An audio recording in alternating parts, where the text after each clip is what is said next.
Welcome to Mid-Century Movie Vault. Enjoy the show. And now C.H. Maslin & Sons bring you Act One of tonight's Tale of Tomorrow, The Little Black Bag.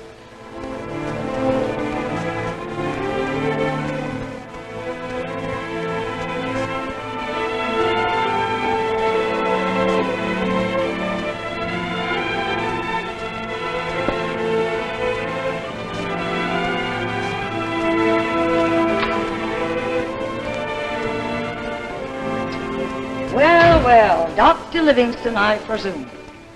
Oh, Angie. And how much money did the eminent physician and surgeon earn today? Angie, don't. I know I haven't treated a patient in days. Oh, I'm tired. Tired. Oh, you poor little man. What do you know about being tired? I'm tired, too. Tired of wearing these shabby clothes, tired of living in cheap rooms and listening to your excuses. Tired? What from?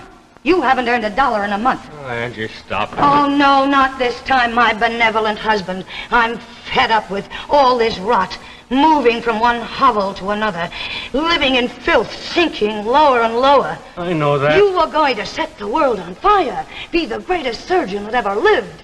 Hopes, dreams. All right, that's enough.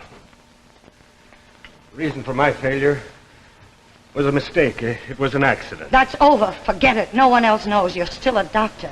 You're still supposed to earn a living. I've done everything possible. I can't manufacture patients. There are other ways of making money. Lots of other ways if you were only smart. I won't touch that kind of money. All right. Starve.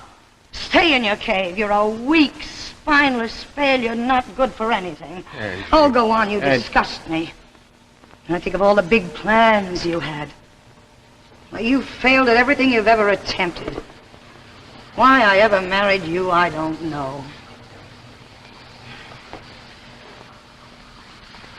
Where do you think you're going? I'll get you some money. Money? You? Ha!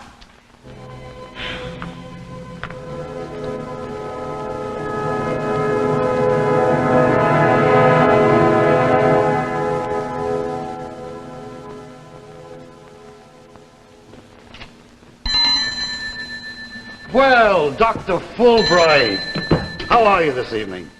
Things getting better, I hope? If things were better, I wouldn't be here. Oh, I'm sorry. I thought maybe you'd come to take something out, you know, your watch, perhaps. Man has nothing to do. You needn't keep track of time. How much? Your bag? No, but Doc, your practice, your work. Oh, no, I couldn't take that. That's your life. How would you get on? Just tell me what it's worth. No, I couldn't. It's no use to me anymore. Look, Doc, for 25 years you've been in this neighborhood. All over people know you, the good you've done. Such things aren't forgotten. Now, that's all behind me. My practice is washed up. Look, Doc, I've known you a long time. There's something I feel I've got to say. Now, I hope you don't think I'm... Doc, it's your wife, that Angie. Now, you tell me how much I can get on that bag. Okay, but I hate doing it. So I can let you have $25? $25? For 25 years. No profit in that. I'll take it.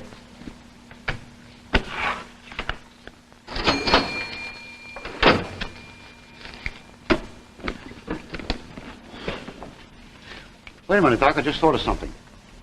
Look, suppose I give you $20 for your bag and another medical kit to boot, one that's been lying around the shop. How would that be? No, it's no good. My nerves are all shot. Doc, look, you can't just throw everything away. Let me get you this other bag. No, don't bother. I've made my decision. I'm not turning back. Now, just a second, Doc. It's right here. Here it is. Here. Look at this. Maybe it's a little out of date, but you never can tell when you need it. Looking back, where did you get it? Well, that was the darndest thing. One rainy morning, it was about 5 years ago, I came down to open the shop. There it was, right in front of the door. No name, no address, nobody near it. These instruments. I've never seen anything like that before. Neither have I. But I figured the bag had good leather, so I kept it in the window for almost a year. You know, on the highest bid I ever had on it, a man looked inside, saw the instruments, and laughed in my face. That's no good to me, Doc. $5 and it's yours. What do you say? Look, there's no hitch, nothing to worry about. Anytime you want the money back, I'll give it to you. Well, what can I lose? Dust will probably accumulate on this, too. Thanks for your kindness. You're a good friend. Good night. So long, Doc. Good luck.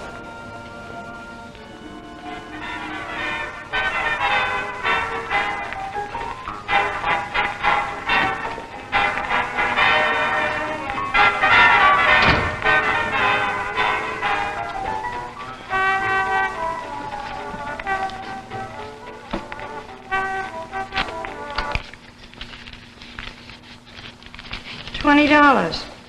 What'd you do, rob a bank? I pawned my medical kit. You pawned? Well, that's just fine. Now what are we going to do? Go out and sell shoes to make a living? Oh, Angie, don't start again. Well, I thought you said you pawned it. I did. Well, and what's this thing? Made a deal with the pawnbroker. Well, that's going to be a big help to us. Open the door, please! Open the door, Dr. Fulbright! It's my baby, Maria! What is it? I don't know. She's been sick for 2 days now. I just went into the room to see how she was. And first she was twitching, and then she didn't even move.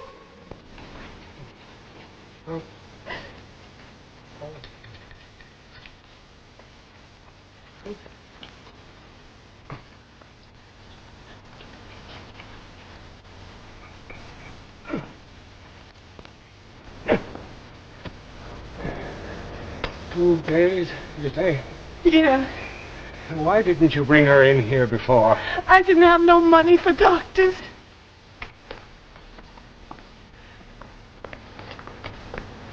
Mrs. Calucci, Maria's very sick. What is it, doctor? Can only be one thing, hemorrhagic encephalitis, an infection of the brain. Is that very bad, doctor? I'm afraid there's nothing anyone can do. You gotta do something. Maria mustn't die. I'm sorry. Sorry is no good. You put her in a hospital. They got medicines and things. They could do something. No, it's too late for that now, Mrs. Calucci. You move her now, she'll just go more quickly. No, doctor. You gotta do something. You got medicines in a bag. You could give Maria something. There's nothing to give her. You gotta. Anything. Please, doctor. Please. All right, I'll do what I can. Where's my bag? I'll give her a sedative. Ease her pain. She'll go any moment, poor child. She's in a coma now. This is Mom. This confounded thing. You can hear me, Maria. Doctor, For use by authorized personnel only. Used unethically, this equipment shall lose all curative power, and the violator shall be subject to the full penalty of the law. listen to me. I want medicines, and I get a lecture. There must be something in here. You're gonna get better. What's this gibberish? Anti-infection, 4G, 3cc. Maria, you can I hear suppose that means I administer 3 cc's of 4G. Whatever that is. And she can buy you a big carriage, too, to go with the doctor. 4G, 3cc. It's already loaded. Listen to me. What a way to carry a syringe. Please, Maria. You're gonna get better. It doesn't diminish. Stop this way, please. I squirt out half of it, and it stays filled. What is this? Please, doctor, please. I don't know, Angie. This syringe, it's so peculiar. Oh, well, go ahead. What can you lose? You'll at least make Mrs. Calucci feel better, even if you can't help the girl. Hurry, doctor, hurry. She's got pain.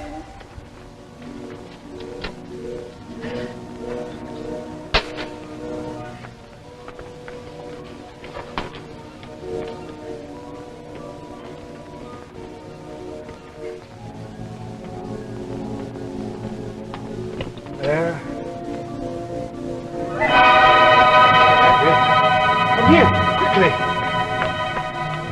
I don't believe it. Maria! Doctor, you make her well again. Her pulse is normal. I don't believe I need a drink. All right. Mrs. Calucci, you can take her home. Let her rest. She seems to be all right now. I don't believe it. I don't believe it. You're a better man than me. The doctor made you well again. Doctor, I ain't got no money, but I'm gonna light a candle for you. God bless you, Doctor. Thank you, Mrs. Calucci. I'll drop by tomorrow. Thank you. Angie, do you realize what just happened? That type of encephalitis is invariably fatal. It's never been cured before. How'd you get hold of the bag? Where'd you find it? I told you at the pawn shop. I don't understand all this. A syringe that refills itself. That miraculous cure of the child just now. Can you imagine what I can do with this bag? Yes, I can. There's $1 million in that satchel, and we're going to clean up. Angie, let me do things my way. This can be a magnificent thing. Oh, save it. I just saw a mink coat walk in front of me. I once made a mistake, a bad mistake. I'd like to rectify it now with this. Yes, I know you made a mistake, but the district attorney wouldn't call it Angie, that. you There's would... $1 million in your hands, and I'm going to see that you keep it there for a long, long time. From now on, I'll make all the rules, and I'm going to take care of this. Put that down. Such strange-looking equipment. Oh, wait a minute. Wait a minute. There's some writing on this. Where's the magnifying glass? Oh, here it is.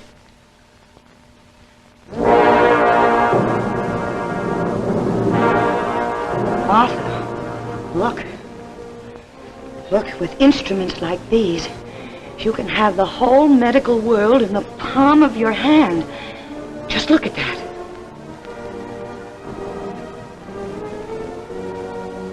U.S. patent applied for July 15th, the year 2450.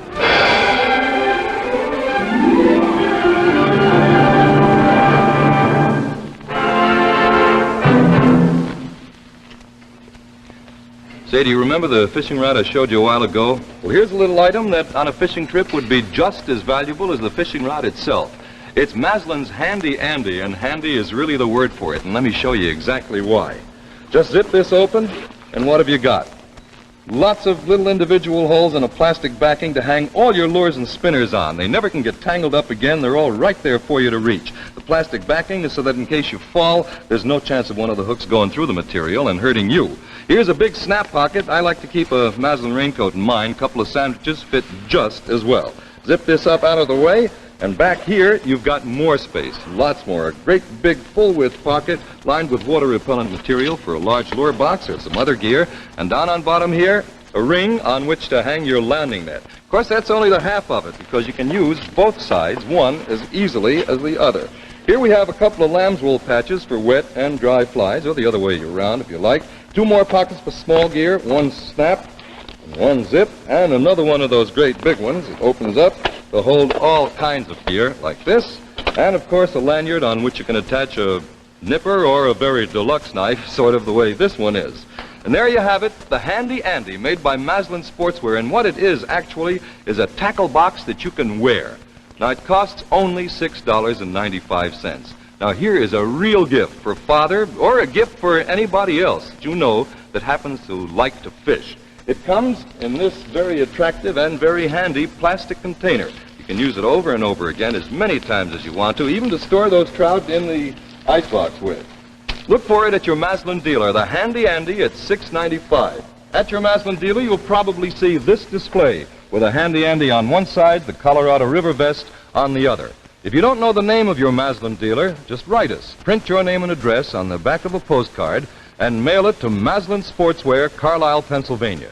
Do it right away, and we'll let you know right away the name of your local Maslin dealer. And now, Maslin brings you the second act of The Little Black Bag, starring Vicki Cummings. All right, Maria. I have your measurements. You've grown almost an inch in the last 3 months. Keep it up. She's grown good now, Doctor. Ever since you gave her that health pill last year. Since then, no colds, no stomach aches, no pain. Yes, these certainly are marvelous little things. Anytime you need another, just let me know. I'm well stocked. Oh, you've been more than good to us already, Doctor. The things you did. Maria's sickness, my pneumonia, the health pills. I was glad to do it, Mrs. Calucci. And to think that you still see us now after 2 years. And with such a success. All them rich people waiting outside. I'll always have time for you and Maria.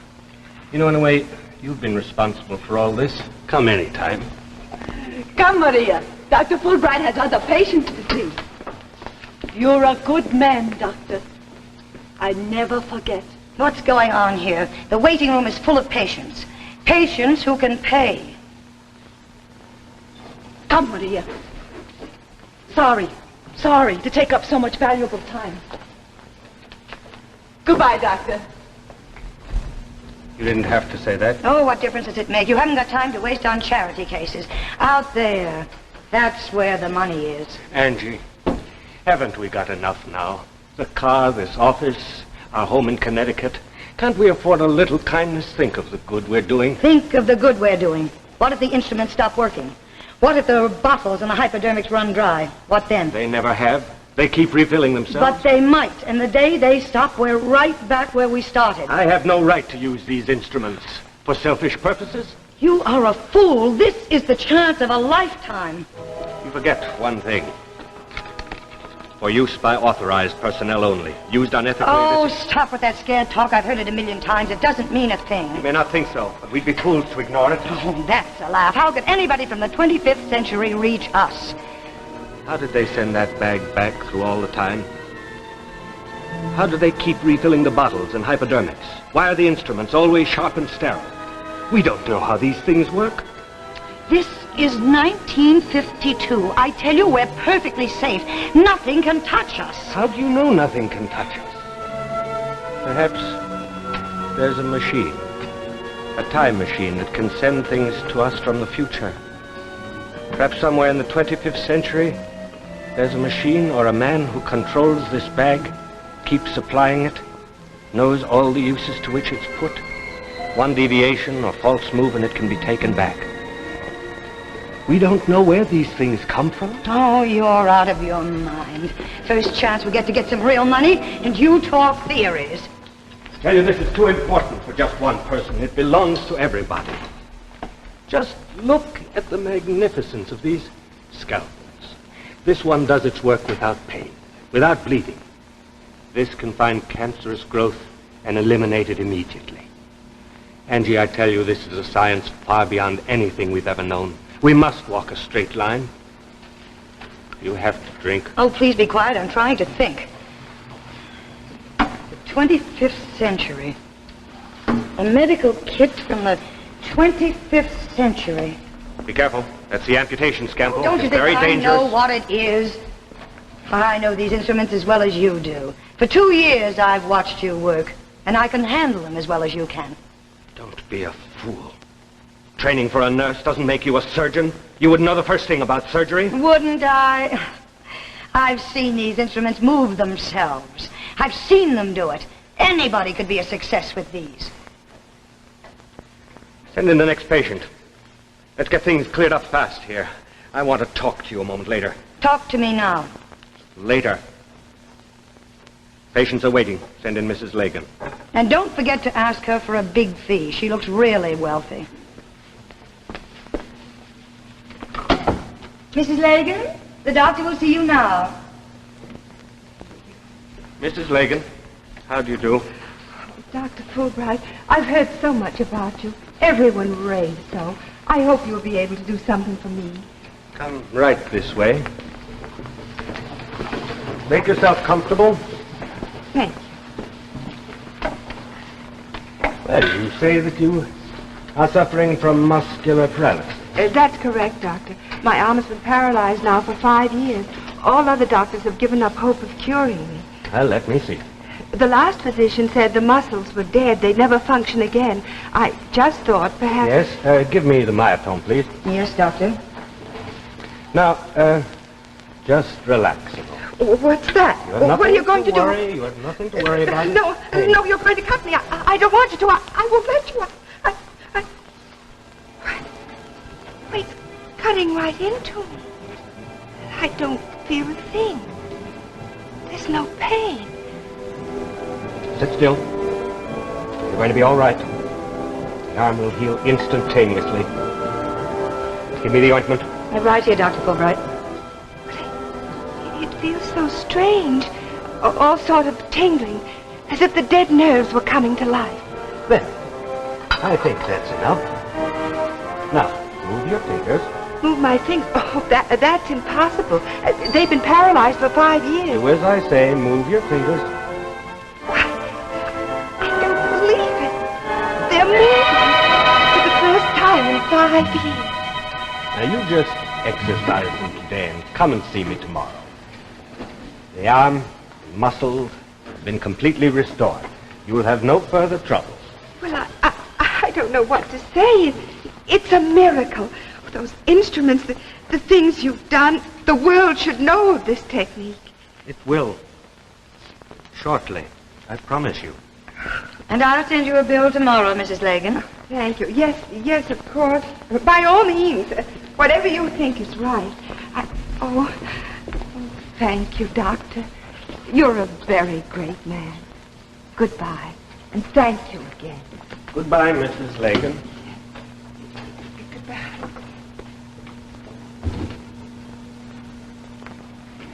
Send her a bill for $50. Are you out of your mind? That woman can pay anything we ask. What's the matter with you? Angie, can't you understand what I'm trying to do? Everyone who walks out of here thinks you're a miracle man. I say cash in on it. I stood by you through all the years when we didn't have a dime. Now I want some of the dividends. I'm afraid you're going to be very disappointed. What do you mean by that? I've thought a great deal about this bag during the past few months. And? Such a gift cannot be held by one person. It belongs to the entire profession. You can't be serious. I'm not a young man anymore. I've got to make sure that if anything happens to me, all this will go to the proper authorities. You said enough. That's out. Never mention it again. Do you understand? Angie, you have no right... Otherwise, I'll go to the police and tell them how you killed a patient because you came in drunk before an operation. Doctor. It's funny, but I'm not afraid anymore. After all these years, I'm not afraid. Oh, look, Arthur. Once we meant a great deal to each other. Once there wasn't anything in the world you wouldn't do for me. It's too late, Angie. I sent the letter this morning.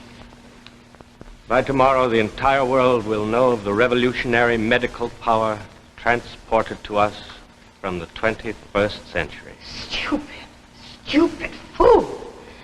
You're throwing away a gold mine. I won't let you. There's nothing you can do. I won't let you. Now play the great doctor. Now try and give it away. Angie, you shouldn't have done that. It was wrong. They'll know. You should have played it my way. This thing's too good. I'll change my name. They'll never find me. I'll get away with this and I'll make a fortune. The main thing is that I have the black bag.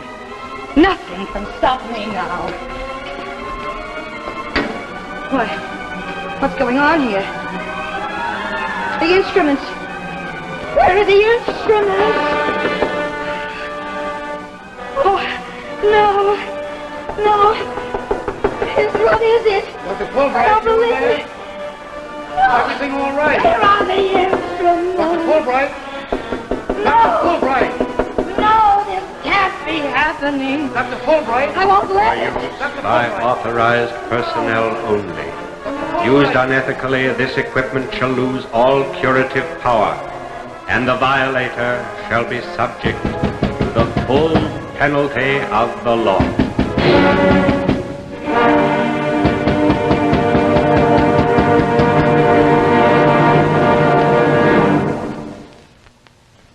And so we end tonight's tale of tomorrow, The Little Black Bag, starring Vicki Cummings. Before I tell you about next week's play, do you remember this music? Sure you do. Beautiful old song called Loch Lomond. And when you hear it, you should think of home decorating, because Loch Lomond's not just the name of a beautiful old song. It's also the name of one of the Maslin's newest developments. Take a look. Here it is. Nice, isn't it? This is the textured pile, which actually means that you get a textured tweed effect, and it's beautiful as well as long wearing. Loch Lomond comes in 2 tones of one color, or if you prefer, 2 color effects, so that it will fit into almost any type of room or color scheme. It also comes in the contemporary leaf design in self-tones of one color, or as here, in 2 contrasting colors. Same width, same price as textured Loch Lomond. Both types of Loch Lomond come in widths up to 12 feet. Now, the price is the real surprise, only $7.95 a square yard. Real style and long-wearing quality for a modest cost. It's easy to remember, Loch Lomond, the new Maslin Beauty Blend Broadloom. Next week, be on hand when Tales of Tomorrow presents The Exile, starring Chester Morris, a strange story of an atomic experiment with weird results, presented by Chrysler, the name that makes news in watch bands. Here is real fashion magic, the expansion watch band that transforms any woman's watch into a modern bracelet watch. It's Golden Fantasy by Chrysler. Think of it. A bracelet watch usually costs $50 or more.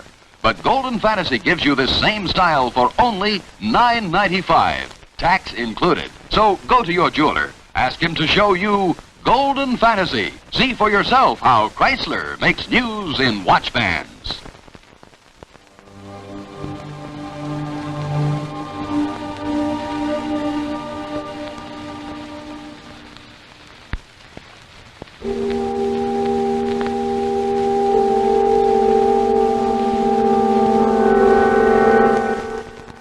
The preceding program, originally telecast by ABC in New York, has come to you by special video recording. This is ABC, the American Broadcasting Company.